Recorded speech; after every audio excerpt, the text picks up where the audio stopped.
This is my home, Matribhumi, and this is me, Pritha. For the very first time leaving my home state for a while. So, bye bye West Bengal. আবার আসিব ফিরে ধান সুবিটির তীরে এই বাংলায়। ফিরবো? হ্যাঁ, বাড়ি ছেড়ে আসার দিন এই ছোটো ছোটো ক্লিপসগুলো তুলে রেখেছিলাম জাস্ট ফর মেমোরি। সেই দিনের পরিবেশটারও যেন খুব মন খারাপ ছিল। আর এই যে আমার ছাদ বাগান, ছোটো বড়ো অনেক গাছ রয়েছে। আর ওই যে মিষ্টি গোলাপ, আই মিস ইউ। সব থেকে বেশি তো মিস করবো সকালের মায়ের হাতের চা। এই চা না খেয়ে তো ঘুম ভাঙতো না। রোজ সকালে চিল্লে চিল্লে ডাকবে, তারপরে চা খাবো, তারপরে সকালটা শুরু হতো। আর এই যে এই পুচকেগুলোর ক্যাচর ম্যাচর, এই ক্যাচর ম্যাচরে ঘুম ভেঙে যেত। এখন পুরো সাইলেন্ট পরিবেশ। অ্যাকচুয়ালি ওই নয়েজটাই খুব প্রিয় ছিল। তাতা এ আমাকে দে এটা, দিবি রে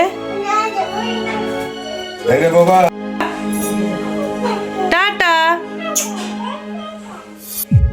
বাড়ির বাইরেটা এই উঠোন, এই যে সারাটা দিন ছুটে ছুটে বেড়াবে। আর এই যে আমার রুম, আর সেই আয়না যার সামনে বাড়িতে দাঁড়িয়ে সারাক্ষণ ক্যাত মারতাম। জানি না আবার কবে ছুটিতে বাড়ি ফিরবো, দেখা যাক। তুমি রবে রবে হৃদয়ে फूलों का तारुना सबका कहना है एक हजार में मेरी बहना है सारी उम्र हमें संग रहना है फूलों का तारुना सबका कहना है। আসার আগের দিন আমার মা পারলে যেন সব কিছু ট্রলিতে ভরে দেয়। বাটি নিবি না? আমার বাবার দাবি এগুলো নাকি মেকআপ প্রোডাক্টস, আর এতে নাকি আমার ট্রলি ভর্তি হয়ে যাবে। আচ্ছা তোমরাই বলো, এইটুকু সেলফ প্যাম্পারিং তো দরকার নাকি? অ্যাকচুয়ালি এগুলো বিগ বিলিয়নের লুট। Oh my god. এখানে তো বাবার সাথে অলরেডি ফাইট শুরু হয়ে গেছে ব্যাগ গোছানো নিয়ে।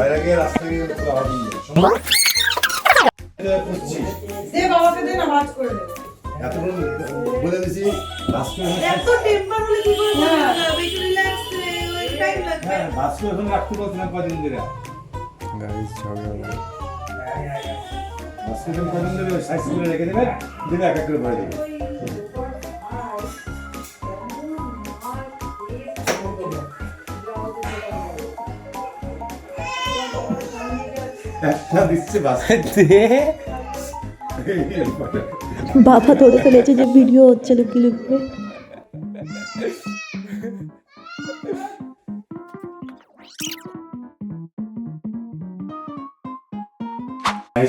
আমাদের বাড়ির পুচকেটা ইচ্ছে তো করছিল সো কিউট ইয়ার। বাই বাই টাটা টাটা। এই যে আমি যাযাবরের মতন সব কিছু এদিক ওদিক ছড়িয়ে ছিটিয়ে ফুচকেটার সাথে টাইম স্পেন্ড করছি। জানি না আবার কবে চটকাবো ওকে। এখানে আমার বাবা আর ভাইয়ের যৌথ প্রচেষ্টায় আমার ট্রলি ব্যাগ প্যাকিং চলছে, আর আমি এখানে বসে বসে ভিডিও বানাচ্ছি। আমার ভাই তো খুব মজাই আছে, ভাই ভেঙে না যায়। ও ওর ফুল বডি ওয়েট দিয়েও চেন আটকাতে সফল হয়নি। দেখা যাক শেষ পর্যন্ত কি হয়। উফ, খুব চেষ্টা চলছে। অ্যান্ড ফাইনালি সফল হয়েছে। অ্যান্ড ফাইনালি আমার প্যাকিং কমপ্লিট। বাট দুঃখের বিষয় এটাই যে ব্যাগগুলোকে শুধু আমার সাথে করে নিয়ে যেতে পারবো, ফ্যামিলি মেম্বারগুলোকে আমার সাথে নিয়ে যেতে পারবো না। সর্দি ভাই মিস ওয়েল মিস ইউ একটু পাউট করো। পাউট পাউট কর, তাহলে লজেন্স আনবো না কিন্তু। হঠাৎ করে কোথা থেকে যেন এই প্রজাপতিটা উড়ে এলো। ওভার থিঙ্কিং পার্সন হলে যা হয়। আর এই হলো আমার ঠাম্মা। তুমি আজ বেঁচে থাকলে জানি অনেক আনন্দ পেতে। আশীর্বাদ করো যেন এভাবে নিজের প্রতিটা ইচ্ছে পূরণ করতে পারি। সব শেষে ভগবানের আশীর্বাদ নিয়ে ফাইনালি বেরিয়ে পড়লাম। আসলাম। হ্যাঁ হয়েছে তো। আসলাম টুম্পা। টাটা। ট্রেনের সময় ক্লিপটা অ্যাকচুয়ালি ঠিক করে নেওয়া হয়নি, আসলে সেই টাইমে সবাই ইমোশনাল হয়ে গেছিল। মা আর বাবাকে সাথে নিয়ে সব প্যাক করে স্টেশনের পথে রওনা হলাম। তখনও ঠিক বিশ্বাস হচ্ছিল না যে ফাইনালি আমি ওয়েস্ট বেঙ্গল ছাড়তে চলেছি। অ্যান্ড ফাইনালি বেথুয়া স্টেশনে পৌঁছলাম। টোটোর পেছনে সাইকেল নিয়ে আমার ভাই আসছিল আমাদের ব্যাগ তুলে দেওয়ার জন্য, আর এখানে আমার কলকাতাবাসী ভাই আমার বাবাকে বোঝাচ্ছে যদি ট্যাক্সিতে বেশি ভাড়া নেয় তাহলে কীভাবে উবের বা ওলা বুক করে হাওড়া পৌঁছাবো। এখানে গভীর ডিসকাশন চলছে, কারণ ছেলে আমাদের বড় হয়ে গেছে, ওর গাইডেন্স তো আমাদেরকে নিতেই হবে। চলো, ট্রেন ঢুকছে, শিয়ালদা গিয়ে দেখা হচ্ছে। অ্যান্ড ফাইনালি শিয়ালদা পৌঁছলাম।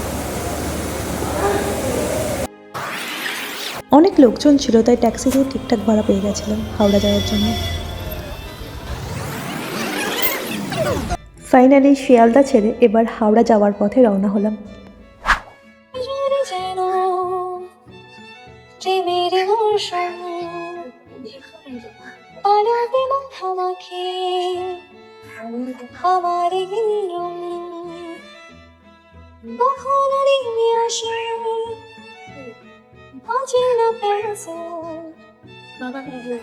তোমাকে ভালোবেসে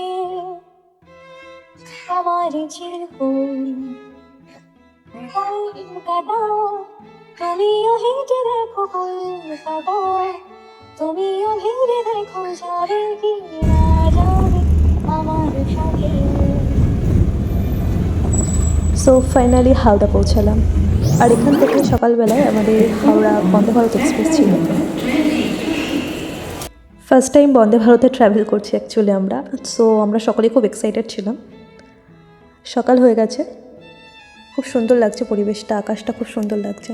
আর ওই যে আমাদের বন্দে ভারত এক্সপ্রেস আসছে। এই টাইমে দুটো বন্দে ভারত এক্সপ্রেস ছিল, একটা পুরী যাওয়ার আর একটা রাউরকেল্লার, পাশাপাশি ছিল দুটো। সো চলো ছোট্ট করে একটা সিনেমাটিক শট দেখে নিই।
আগের দিন রাতে বলতে গেলে একদমই ঘুম হয়নি, তাই ভেবেছিলাম সকালে ট্রেনে উঠে ট্রেনেই ঘুমাবো, কিন্তু পাহাড়ের এই অপরূপ সৌন্দর্য আমার চোখের পলক ফেলতে দেয়নি।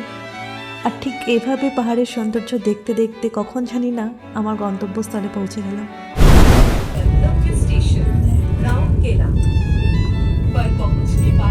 Ladies and gentlemen, welcome to the Steel City of Orissa.